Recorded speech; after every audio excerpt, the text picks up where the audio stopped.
Today we're going to be talking about a blind lawyer from Hell's Kitchen, New York. Of course, I'm talking about Matt Murdock, aka Daredevil, the man without fear and the devil of Hell's Kitchen. We're going to cover the comics, the movies, and his Netflix shows, including The Defenders. The character first appeared in Daredevil #1 in April of 1964 and was created by writer-editor Stan Lee and artist Bill Everett, with character design input from Jack Kirby, who devised Daredevil's Billy Club and may or may not have designed the basic image of Daredevil's initial costume. Whether he did or not, Everett modified it to how it appeared in that first issue. That original costume design was a combination of black, yellow, and red, reminiscent of acrobat tights. It wasn't until issue #7 that Wally Wood introduced Daredevil's iconic red costume, an issue where he fights the considerably more powerful Submariner, aka Prince Namor. Writer-artist Frank Miller's influential rebooting tenure on the title in the early 1980s cemented the character as a popular and influential part of the Marvel Universe. But as you are more familiar with the comics, why don't you tell us about those, Steve?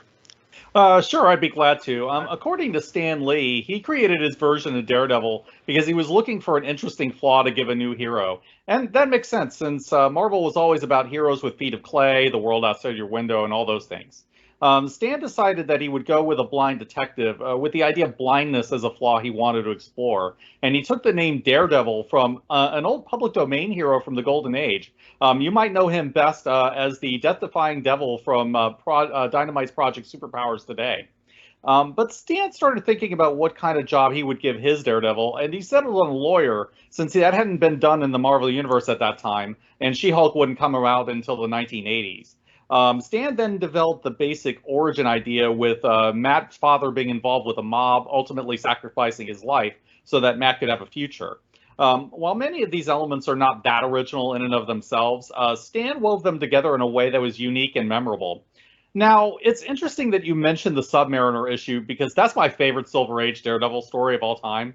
Namor decides to go to New York to press a legal claim against the surface world because of the grievances done to Atlantis, and he just tries to hire Matt Murdock as his lawyer. When Matt doesn't take the case, Namor goes on a rampage to force the world to listen to him. So he goes out as Daredevil to try to stop Namor, which sounds insane on the face of it.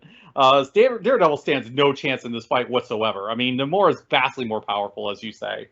After beating Matt pretty badly, Matt refuses to give up, and it's clear to Namor that DD would rather die than let Namor win. And this earns the respect of Namor, who stops what he's doing and returns to Atlantis peacefully. This story establishes, for me, a very important part of Matt's character. He is a fighter just like his father, and he never, ever gives up on what he thinks is right, even if it's a lost cause. I absolutely love the story, and it helps that Wally Wood delivers some beautiful art in this issue. But there's one other interesting thing about Stan, specifically his portrayal of a blind hero. Mike, do you want to talk a bit about that? Sure. Stan was initially worried that blind people might be offended at how much he exaggerated the way a blind person's other senses were enhanced. At least that is until he started receiving letters from people talking about how much blind people really enjoyed having the stories read to them. I personally love that. Daredevil was actually a partial inspiration for my Dragon Girl character, as she too at least started out with having a disability. Oh, awesome. This is why Stan is the man. Stan came into the book with the best of intentions, as we can see, but like you mentioned earlier, one interesting thing about Daredevil is that he was not a great character out the starting gate. There was a lot about him early on that just didn't work. His original costume design was yellow and brown, and that just didn't hit the right note. He had a weak rogues gallery for years and years, at least until Bullseye and the Kingpin entered the picture many years later. Imagine any major series going on for 130 issues without any of the book's signature villains around. It just doesn't happen. And Daredevil's supporting cast wasn't fully fleshed out either, which is probably why Matt has gone from love interest to love interest for years. Some of the puzzle pieces were there, but it took the work of many writers and artists to make Daredevil the great series it is today. I'll try to go through some quick highlights of some of the more memorable ones.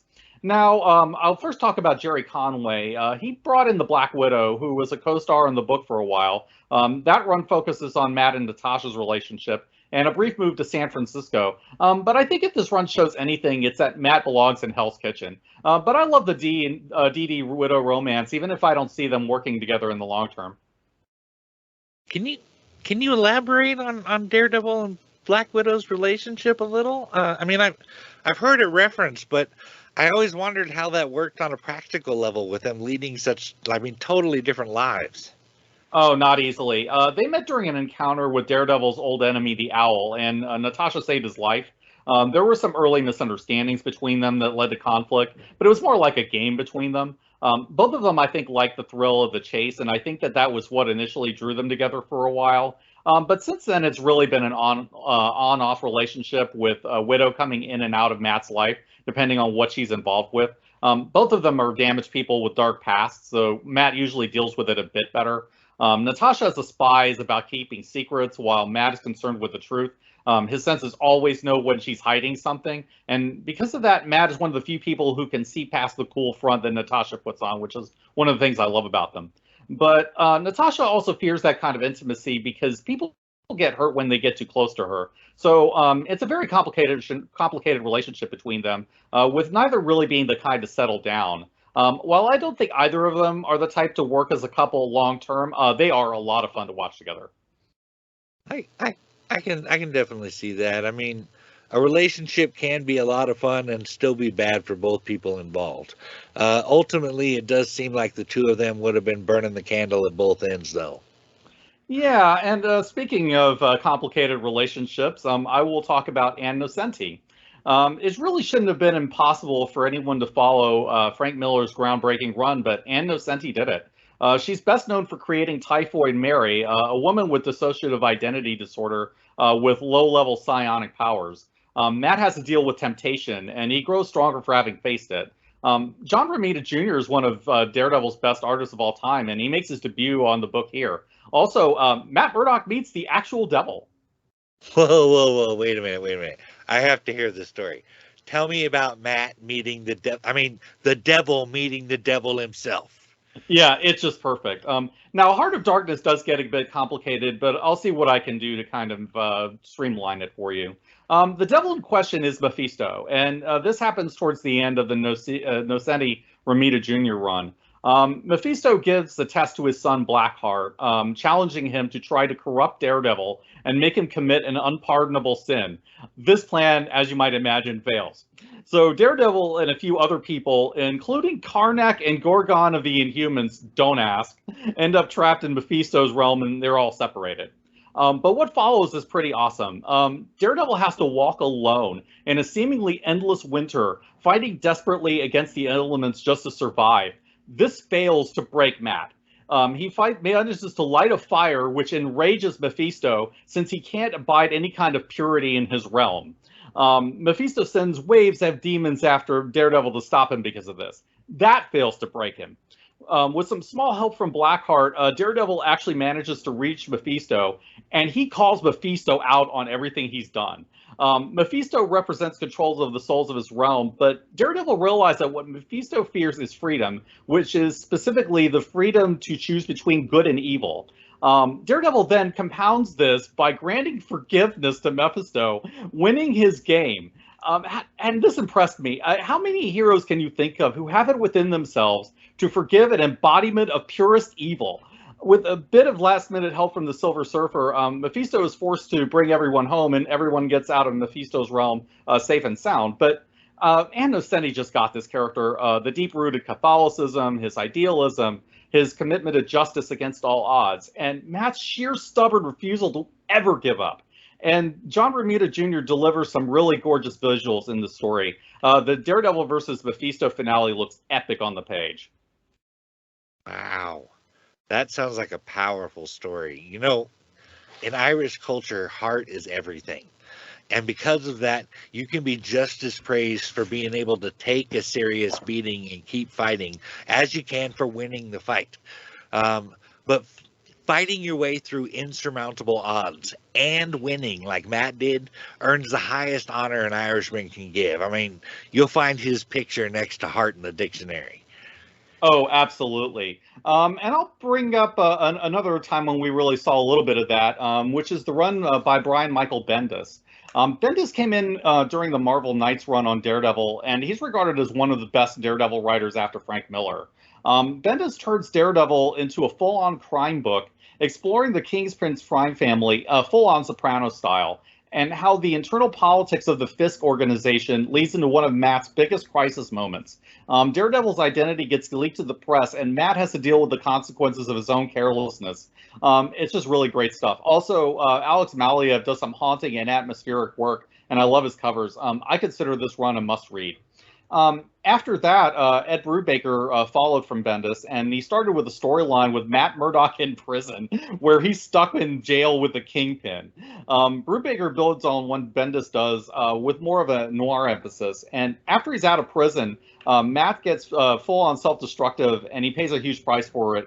It's a really solid run, and Michael Lark's art clicks so well with Brubaker's scripts. But my personal favorite writer after Miller is Mark Waid. By this point, Matt had misery heaped onto him for years, so Waid takes a lighter approach, but where the book can be fun, deep down it's a complex and psychological take. Matt decides that the best way to deal with all of his trauma is to pretend to be happy, fake it until he makes it, but deep down he's still broken and self-destructive. Foggy understandably thinks that he's losing it, and you can understand why. Matt has to overcome his own ego and try to make peace with himself, all while trying to salvage his secret identity. His friendship with Foggy is a huge part of the run, too, and they all grow together during this run. Also, it's probably the funniest Daredevil moment ever, as Matt Murdock goes to a Christmas party wearing a shirt that reads, "I'm not Daredevil." That still makes me laugh to this day. Also, the villain selection is really good, including some fun matchups against the likes of Claw, the Mole Man, and the Spot. None of them villains that he really traditionally takes on. But probably my favorite Waid villain is Ikari, who is a ninja with all of Matt's hypersenses, plus he can see.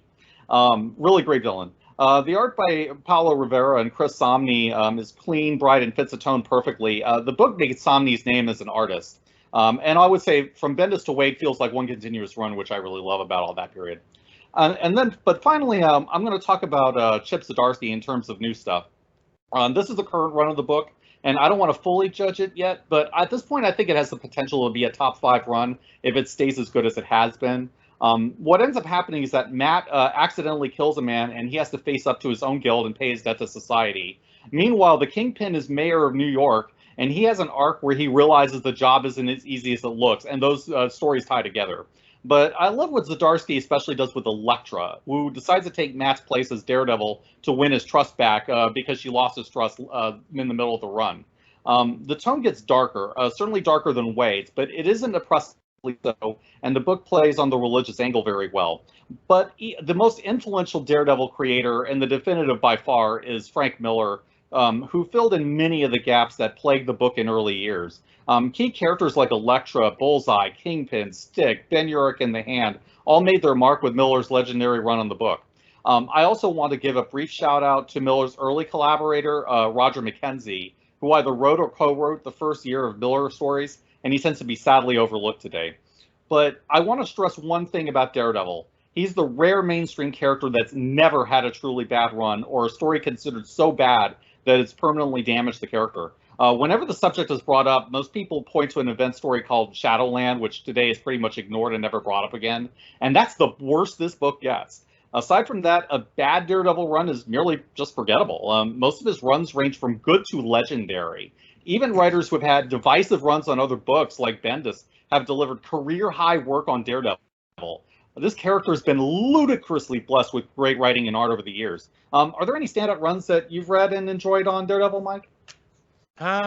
There is. I've not read nearly as much as you, I'm afraid. I had read scattered Daredevil issues before Volume 2 started with Kevin Smith's amazing 8-issue Guardian Devil run with art by Joe Quesada and Jimmy Palmiotti.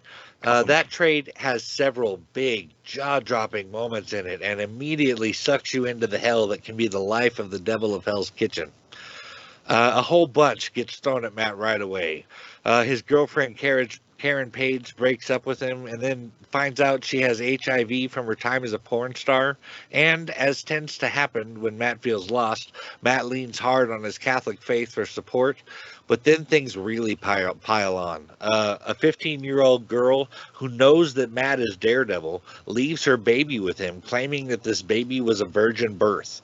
His partner, Foggy Nelson, is accused of murdering a wealthy divorcee he was having an affair with after she seemingly turned into a demon. Rosalind Sharp, who is both their boss and Foggy's mother, fires Foggy to avoid having his arrest affect the financial future of their law firm.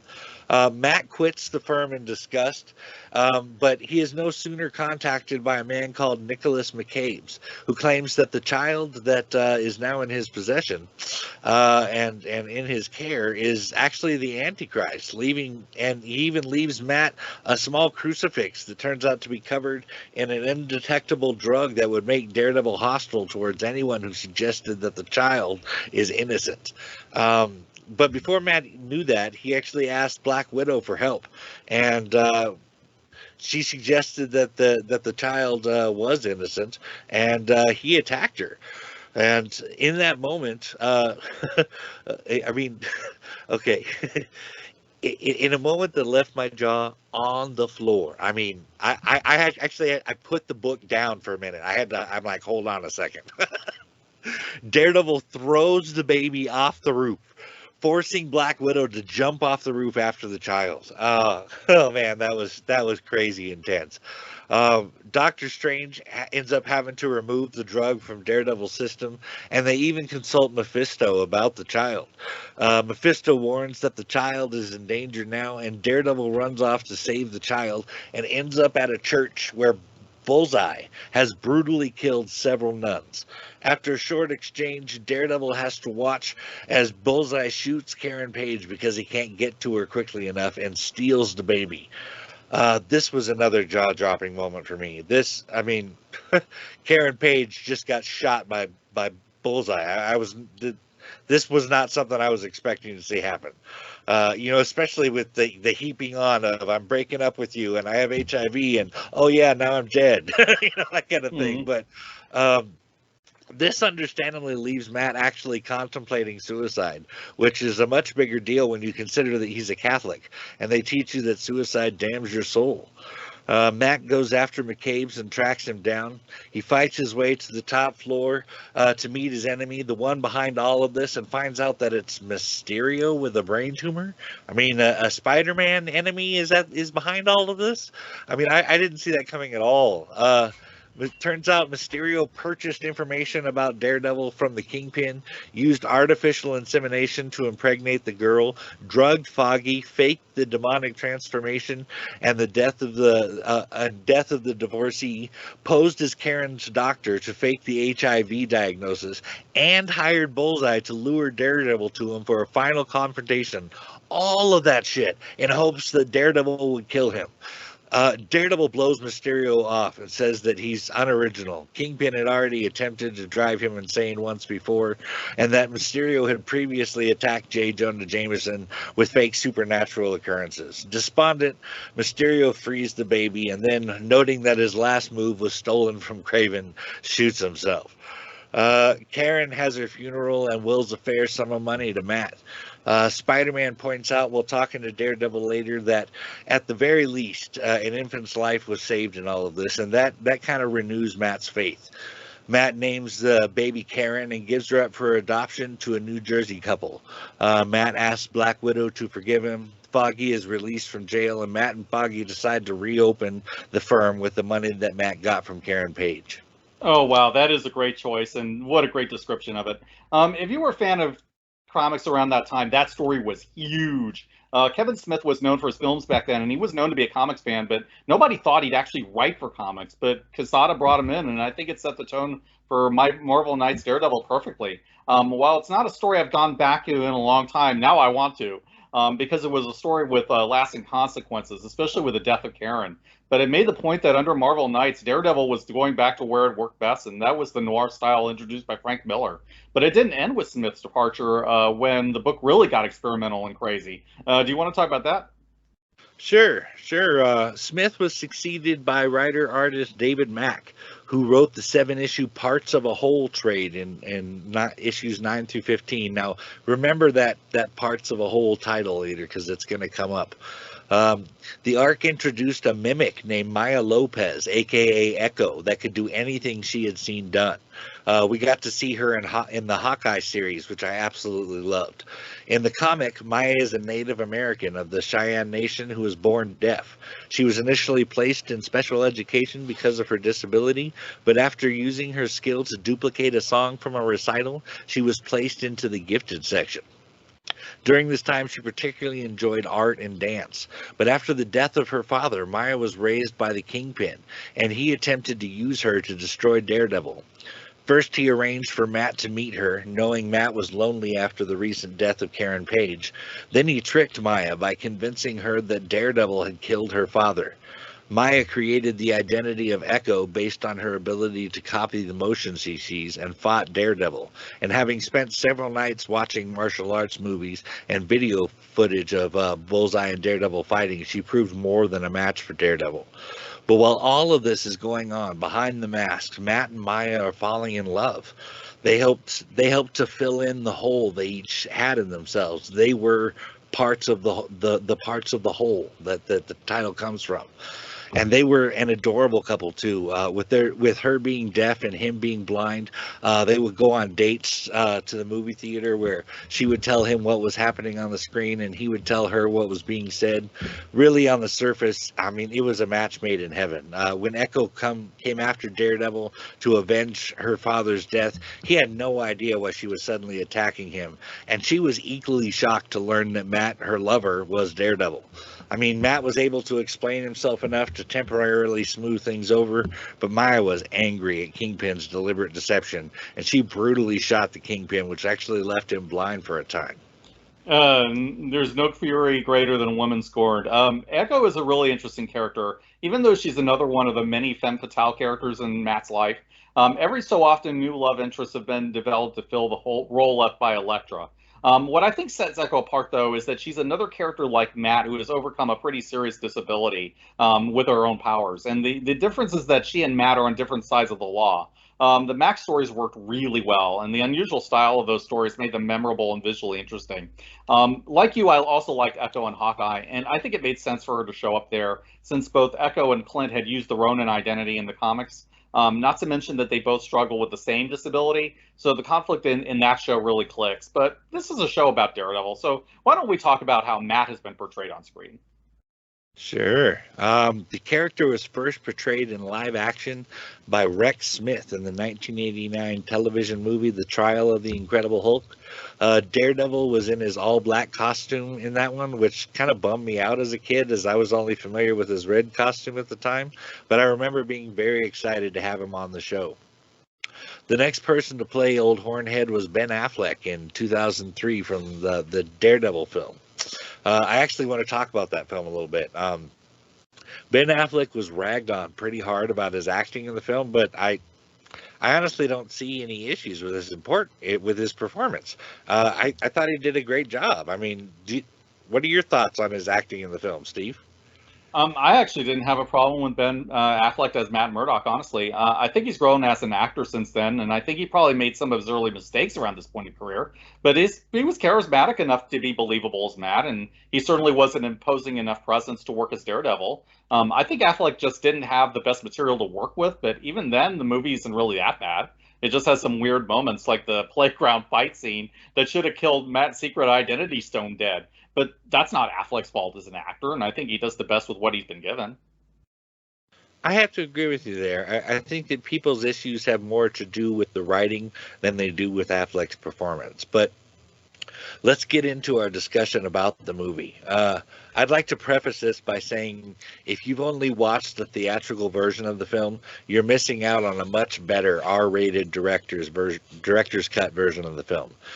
There is less focus on the romance between Matt and Elektra, lots of unseen footage focusing on Matt as a lawyer, an important part of his character. Matt Murdock's interrogation of Officer McKenzie, and Foggy learning Wesley's connection to Lisa Tazio's murder, and another murder case, a subplot with Coolio's character Dante Jackson. It all has a darker and more violent tone as well, which puts it one step closer to the Frank Miller version most people fell in love with. It also has a much cooler narration at the end of the film. Daredevil says, "Violence doesn't discriminate. It hits all of us, the rich, the poor, the healthy, the sick. It comes as cold and bracing as a winter breeze off the Hudson until it sinks into your bones, leaving you with a chill you can't shake. They say that there's no rest for the wicked, but what about the good? The battle of good versus evil is never ending, because evil always survives, with the help of evil men. As for Daredevil, well, soon the world will know the truth, that this is a city born of heroes, that one man can make a difference."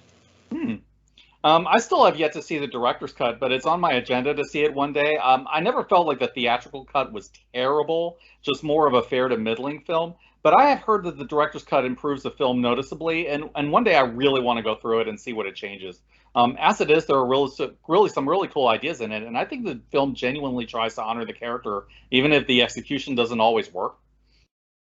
I gotta agree. This film put a lot of work into honoring not just the character, but also those who have worked on him over the decades. But I'm getting a little ahead of myself. Here's the plot of the film as taken from the Marvel database. As a child, straight-A student, Matt Murdock runs away from his father upon discovering that his father is a thug for a local mobster. He's splashed by some radioactive biohazard material in an accident which blinds him. He learns to overcome this disability and develops a kind of sixth sense which allows him to see by using sound waves to create a mental image of his surroundings like sonar. His father is murdered by the Kingpin, and Murdock vows to avenge him.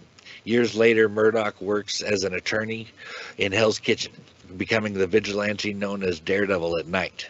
He seeks out and punishes those that he cannot harm in the courtroom. He fights crime in solitude until he meets Elektra. Murdock warms to Elektra, and they become acquainted with each other. After Elektra's father is killed by Kingpin's assassin Bullseye, she believes the murderer to be Daredevil, and she seeks him out. Armed with two scythes, she beats him in a fight until she realizes who is behind the mask. So she fights with Bullseye instead, and he ends up killing her. Daredevil avenges Elektra's death and allegedly kills Bullseye by throwing him through a church window so that he lands on a police cruiser. Daredevil then brings the fight to Kingpin and severely beats him in his own office despite having the crap kicked out of him already. Daredevil spares Kingpin's life even when he promises that he will be released from prison eventually. During a credit scene, Bullseye is shown in a hospital wing, slowly recovering and still capable of killing, well, at least a fly. They mostly get the story right, at least going by the synopsis. I'll point out a few places where they make changes to suit the narrative, and you can tell me if it makes sense or not. All right, let me have it. All right. I feel like they gloss over things when it comes to Matt's father. In the comics, Jack gets some redemption at the end. He refuses to throw a fight because he wanted his son to be proud of him.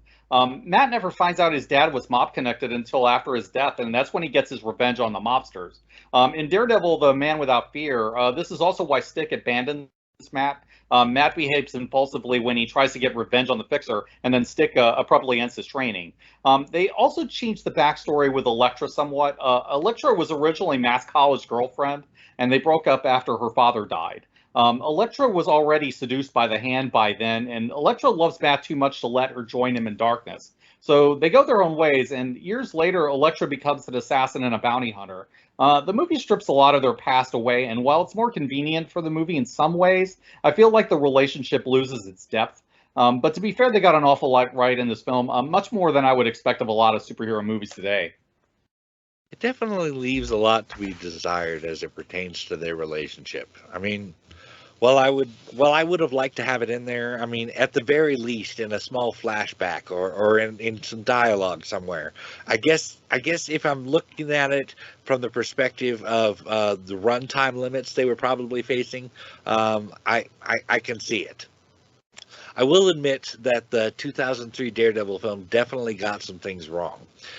Two of the biggest for me was the Bullseye character and his look, and having Elektra and yet no stick. It was like they had all the right pieces and ideas for what they wanted to do, and some passionate people involved even. But I think that things just changed in the execution.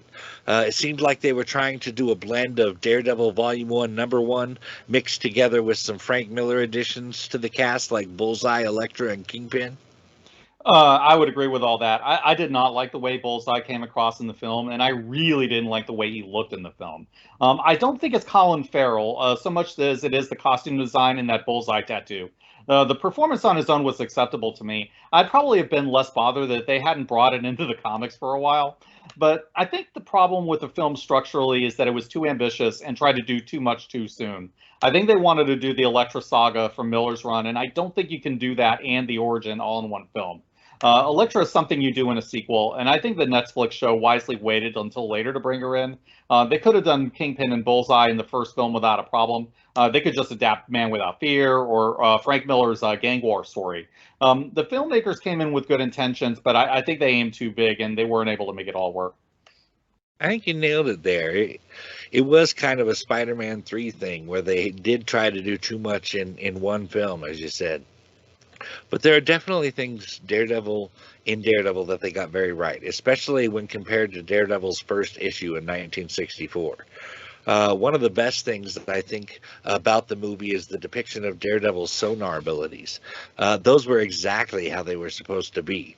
But I also liked all of the plugs and cameos. Stan Lee, Frank Miller, and Kevin Smith, each notable for their work on the Daredevil comics, also have cameo roles throughout the film, with the latter playing a forensic assistant named Jack Kirby, which is awesome. Frank Miller appears in the movie as a man with a pen through his head from when Bullseye steals the motorcycle. He's actually listed in the credits as man with pen through head. Stan Lee, of course, appears as the man young Matt saves from walking into traffic. I also like the nod to the other writers when Fallon was listing the fighters who had all taken a fall for Jack Murdock's fights. He says, Miller, Mack, Bendis, they're all my fighters, just like you, obviously referencing Frank Miller, David Mack, and Brian Michael Bendis. You'll notice on the marquee out in front of the theater when they're going into the fight, it reads Jack the Devil Murdock versus John Romita. John Romita was an artist in the 1960s who worked on the Daredevil comic books. The character Father Everett's name is a reference to the co-creator Bill Everett. They definitely did their part in paying respects to all those who have paid the wave, and they did a really good job in a very cool fashion, if you ask me. What are the things you thought were done right about Daredevil, Steve? I can think of a few things. Firstly, I really enjoyed Michael Clark Duncan as the Kingpin. While I think Vincent D'Onofrio is an amazing and much more comics accurate Kingpin, I feel like Duncan was huge and imposing villainous presence in the film. He rocked that white suit, and he looked like he could crush you with a grape, like a grape. I also agree that they did a really good job of thinking through the radar sense and the logical consequences of Matt's senses. One interesting idea that I remember is that Matt sleeps in a sensory deprivation chamber that he keeps in his room. That to me made perfect sense. His senses are so attuned that he can hear noises from blocks away. That's got to make it difficult to get a good night's sleep. I mean, no wonder he's always going out at night and fighting crime. Also, I appreciated the little nods and fad callbacks that only comics readers would appreciate. They reference a number of creators' names in the film. Joe Quesada is the guy they're chasing early in the film, for instance. Bendis and Mack, as you know, were writers on the Marvel Knights run in Daredevil. Officer McKenzie is Roger McKenzie, who co-wrote during Miller's first year on Daredevil. As for the John Romita reference, I'm not certain if it was a reference to John Romita Sr. or John Romita Jr., as both of them did memorable work on Daredevil. I would guess Sr., given the context, but it's hard to really say. I feel like this movie was written for comics fans, though, and not every comic book movie can really say that. If I had to guess, I would say that they left out the senior and junior to have it reference both John Romita, since how they both worked on it. And this actually has, made for the fans written all over it. I mean, just so many nods and references and Easter eggs and all that kind of stuff. We are in 100% agreement there. So let's compare the events of the film with the very first issue of Daredevil. In the comic and in the film, Matt is an Irish Catholic kid that grew up in the rough neighborhood of Hell's Kitchen. They did change Matt's dad's name from being Battling Jack Murdock to Jack the Devil Murdock in the movie, but I'm not sure that really affected the character at all. But they also made him a collector for Fallon, a known gangster who replaces the Fixer from the comic. And this does color the character a little differently. In the comics, Jack Murdock went back to being a boxer to support his son after he went blind, and he signed on with the Fixer because he was the only person willing to contract Jack Murdock because of his age. In both the film and the comic, Jack teaches Matt the importance of education and nonviolence, hoping to see his son become a better man than himself. But as Jack is collecting for Fallon, this message is very hypocritical and takes away from the character, in my opinion. Fair points. I'm actually fine with Jack the Devil Murdoch instead of Battling Jack. They weren't going to go with the original way that Matt got the name, which is that Daredevil was a childhood nickname that the other kids in the neighborhood gave him. This way is fine, since Matt is basically taking his father's stage name to honor his memory, and that's feel like something Matt would do. As for Jack collecting, I think we needed to see that Jack was threatened into doing it, and that it wasn't by choice. Man Without Fear makes it very clear that Jack is forced by the mobsters to work for them, that he's protecting Matt by doing that. So when he sacrifices himself, it's the final act of a man who's trying to redeem himself in the eyes of his son. I feel like the movie misses that. Oh, totally, totally. I agree. I would have liked that story about Jack a whole lot more. That's so much more satisfying. In Daredevil #1, Matt saves an old man from getting hit by an out-of-control truck on the street, which the movie subtly threw in later with Stan's cameo. And Matt is blinded by a radioactive substance that spills from the truck, and that's how Matt gets his powers. In the film, he was running through a construction site after seeing his father at one of his collections, and a forklift swerves to miss him and punctures some containers that spill out onto Matt's eyes and face. This change makes Matt less of a hero in the film without having received his injury because he was saving someone, and it does affect the tone of the character. I'm not happy with that bit either, I must admit. I think Matt's selflessness in saving the old man is an important part of his origin story, and I don't care for them taking it out like that. I feel like the origin works better if Matt either doesn't know about the mob stuff or if he suspects but is turning a blind eye to it for whatever reason. As you and I mentioned before, they should have gone with the Man Without Fear storyline as it concerns Jack. The way the film did it just didn't fit right. Things diverge a little bit at this point from Daredevil #1. In Daredevil #1, Matt having powers in a costume appears to be all he needed to be a badass. In the film, Matt teaches himself how to hone his senses and trains himself how to fight. But we really only see him training to be a boxer rather than a martial artist. Like, he copies the stuff he sees his dad doing. But, I mean, either way, it's all a bit of hand-waving. I honestly would have preferred to have Stick in there, especially because of the connection Matt and Elektra have with Stick, having both been trained by him, as I mentioned before. In Frank Miller's run, Matt began training with Stick to master his body and its abilities, eventually becoming a highly skilled martial artist. Matt would also learn to focus and use his remaining amplified senses in ways he would likely not have come to on his own. That's one of the many reasons the Netflix series was so much better, but we'll get into that in a minute. In Daredevil #1 and in the movie, Jack Murdock refuses to throw a fight because his son is in the audience, and he is killed by one of the Fixers, or rather Fallon's men. In the case of the movie, Fallon, who used who was then his muscle, Wilson Fisk, to kill Matt's father, Jack. Fisk even left his signature rose on Jack Murdock's body, the rose since being the very thing that tells Matt who it was that killed his father.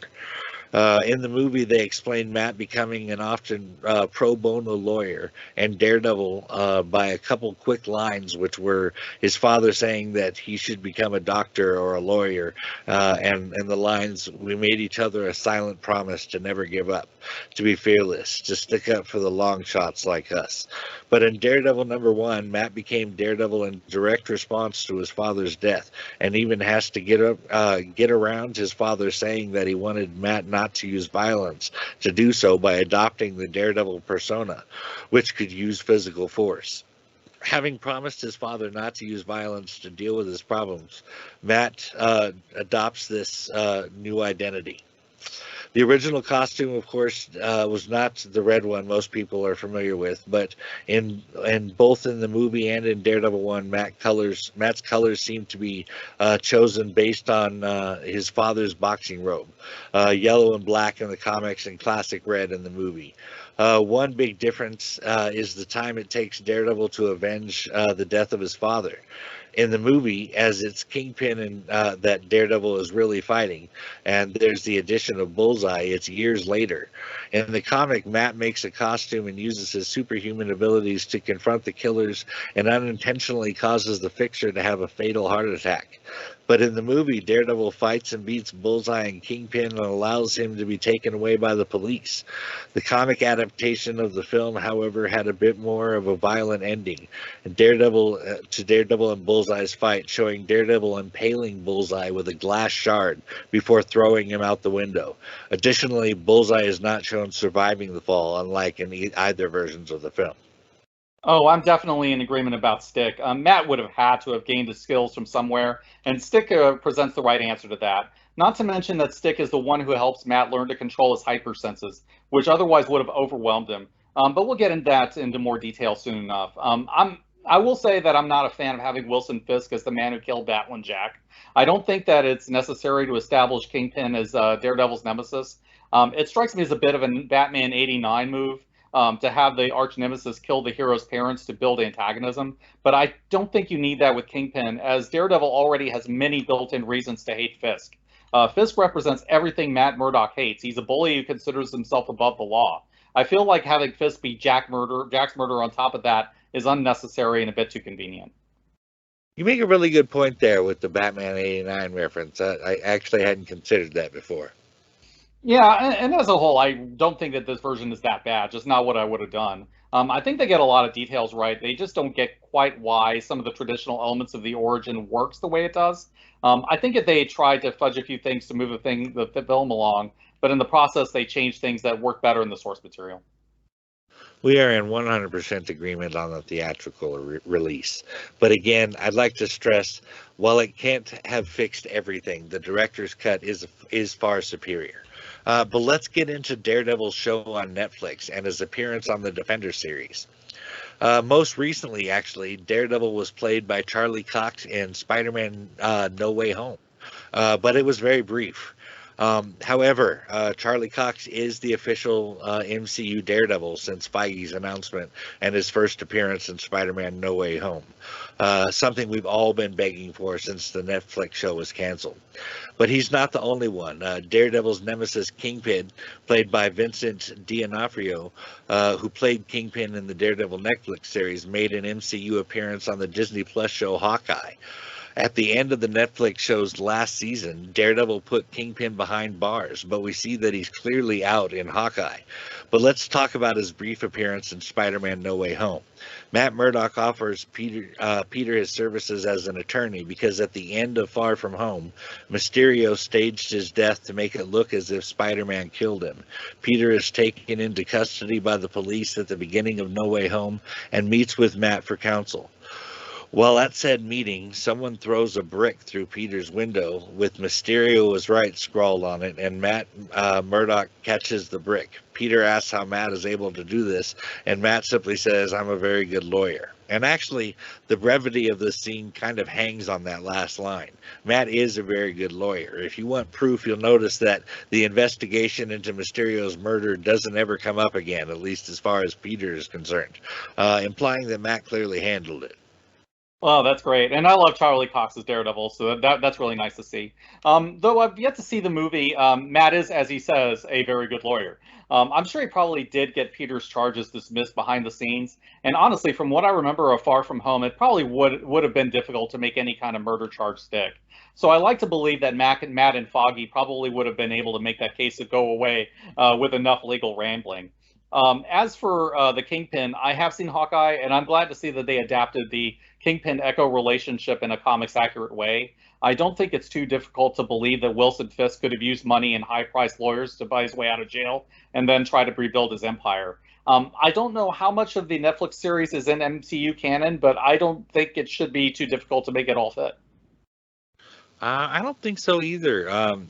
That if you remember at the very beginning of Daredevil, they full on reference that this is taking place after the event.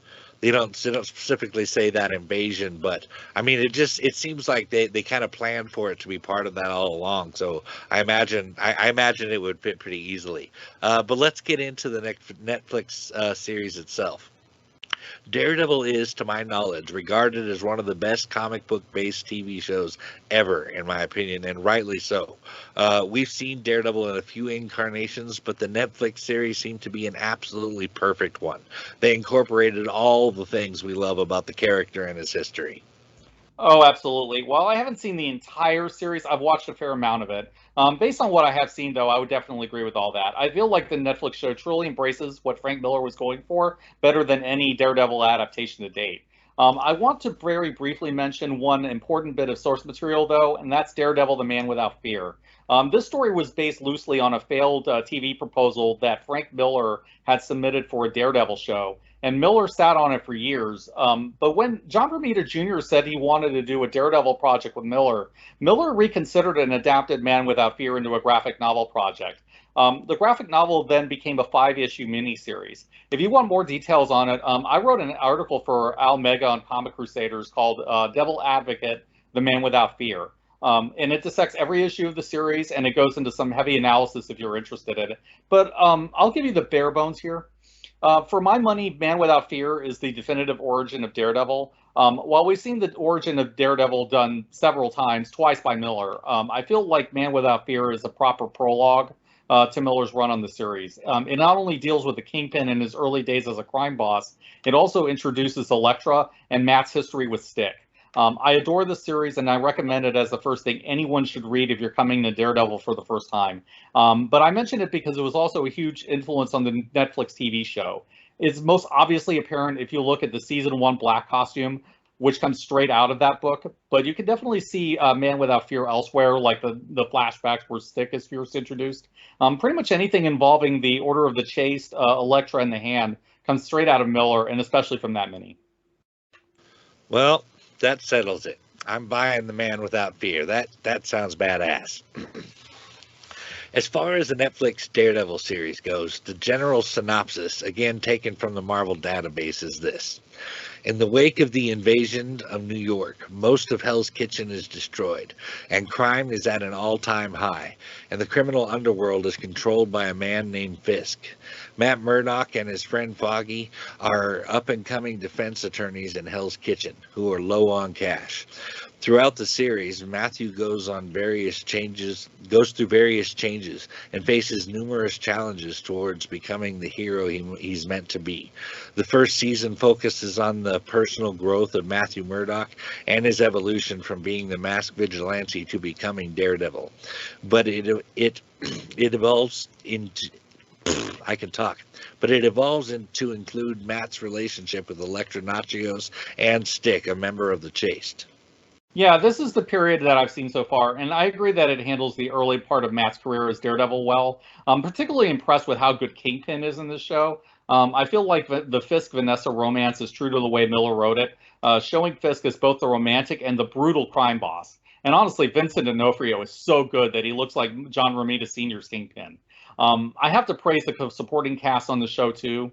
I also like that the show focuses on the friendship between Matt and Foggy, because that's a key aspect of Daredevil as a comic.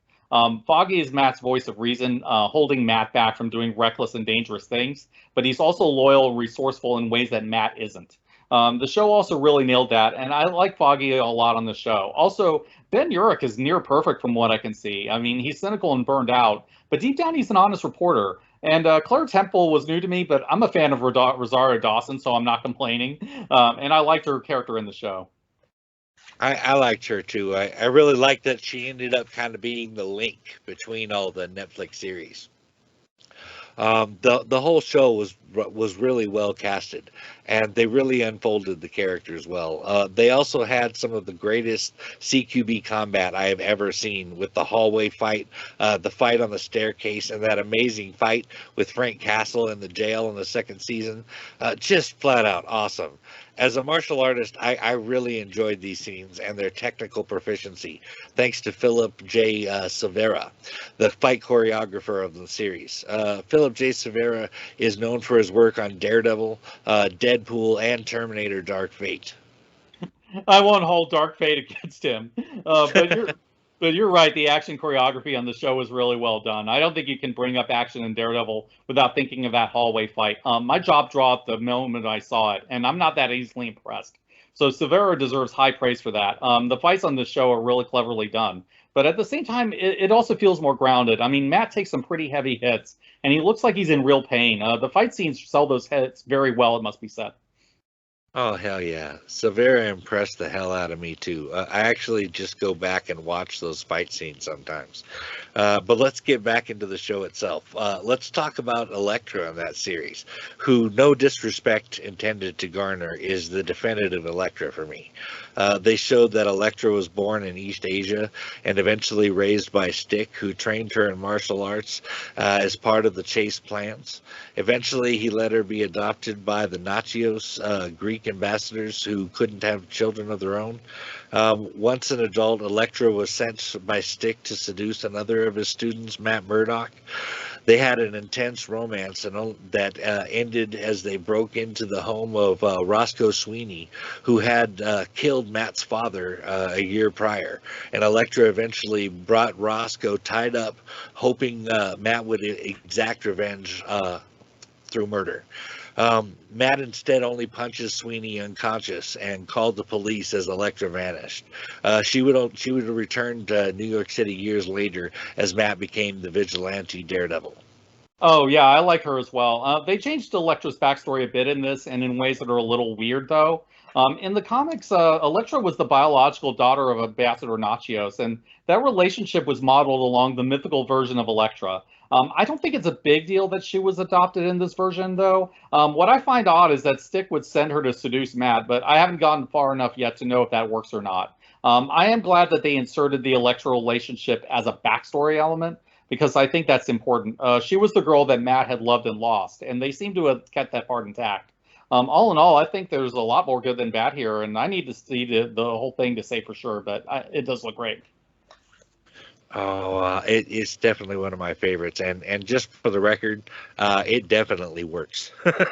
She pushes Matt to cross lines of morality and ethics, and he is barely able to pull himself back from the precipice.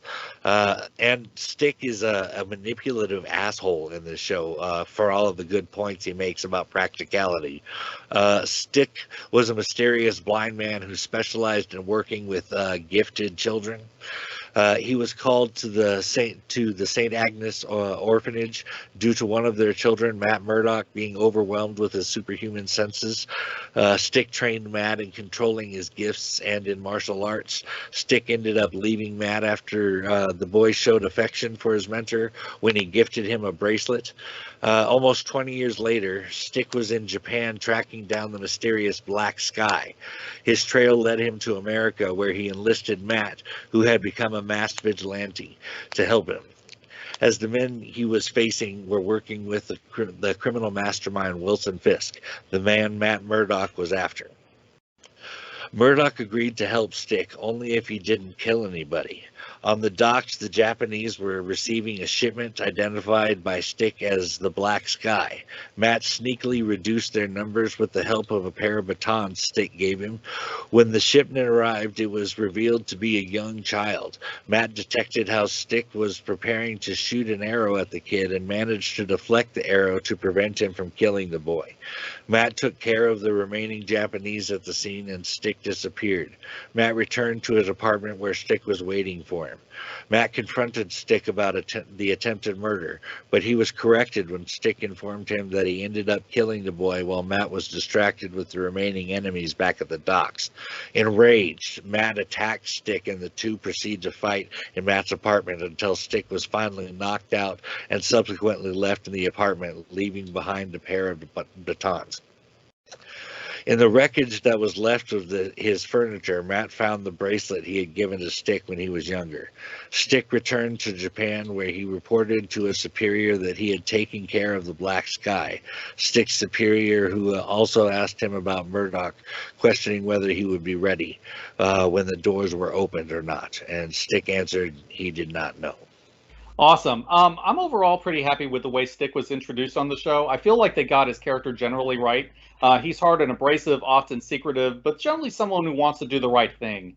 Matt and Stick have their disagreements, but they'll put those differences aside if it means stopping the bad guys, especially the Hand. The actor that got to play Stick looked pretty convincing in the role too, and they even got the janitor's uniform down. I also feel like the backstory they gave Stick is in line with who he is in the comics, so I have no problems with this character. Yeah, I really liked the actor who played Stick. He did that. He did that really well. As we talked about before, the casting across this whole show was actually pretty good. The show, The Defenders, basically picks up right there at that end. Set a few months after the second season of Daredevil and a month after the first season of Iron Fist, the vigilantes Daredevil, Jessica Jones, Luke Cage, and Iron Fist team up in New York City to fight the common enemy, Alexandra and the Hand, who have the Black Sky, the most powerful weapon there is, in the form of Elektra, now back from the dead. At the end of The Defenders, it appears that Matt and Elektra were killed when a large building fell on top of them. Now, I actually did see most of Defenders, and I thought it was pretty decent. I'm not sure why they needed the Alexandra character, but I won't object to seeing Sigourney Weaver as a villain on a show. Mostly it's fun just to see the main four Netflix heroes together, especially Matt and Jessica Jones.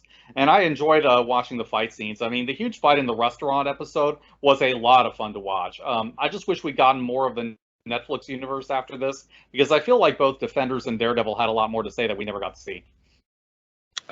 Definitely. I wanted some more of that too.